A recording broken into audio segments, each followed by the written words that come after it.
My name is Gene Roinick, R-O-I-N-I-C-K. And first off, Attorney General Mays, I want to thank you for taking time out from your busy schedule to be here.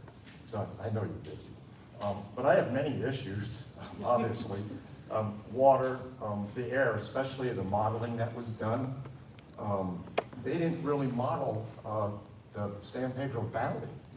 And we live just north, which is downstream from the plant. And they did no modeling. And the winds here primarily blow from the south-southwest. So that means they're heading north and northeast primarily. And they put a monitor in Tucson on Alberton and said, oh, well, the modeling shows the disbursement is just fine. And I'm like, well, yeah, but we don't get winds from the east here, not very rare.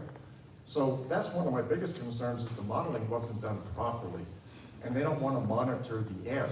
There's no base readings or anything. We're working on collaboration right now, trying to get some air monitors installed for a base reading of the pollutants, so we have something to go against.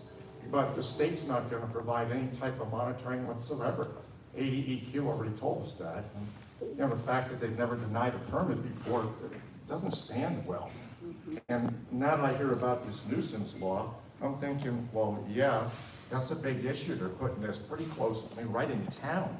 There's a nursing home right across the river. I mean, these people have, you know, a lot of breathing issues, and people live here, you know, a few hundred homes, all within, you know, half a mile. And they're gonna have, this is gonna be a 24/7, 365-day-a-year operation with something like 70 to 90 trucks a day, and coming and going, and noise, and crushers, and secondary smelters going, and all kinds of things like that. And the last thing is the secrecy involved. Benson, the city of Benson only advertised where they're required to in the Herald paper, which is a paper from Sierra Vista, and is only available to subscribers. I live in the county. I didn't have any notice about this at all. I think they give more notice for their community luncheons on Friday than they gave to this. And this is a big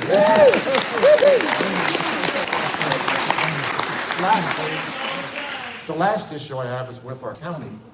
The county planning and zoning person that approved the height variance for the towers also works for the city of Benson for planning and zoning, and she approved it. And the supervisors are 100% behind this plan. So we don't really stand a chance. I mean, we're fighting this, but you know, the city of Benson's against us, the county's against us, ADI's against us. I'm just worried about the air and the water, and we all get our water from the well. And this thing burns, what, 5,000 gallons a minute for those cooling towers. Now, a lot of that's recirculated water, but still, that's a lot of water. They're gonna have to pump out of the aquifer. So I have a lot of concerns, and thank you for your time. I do appreciate you being here.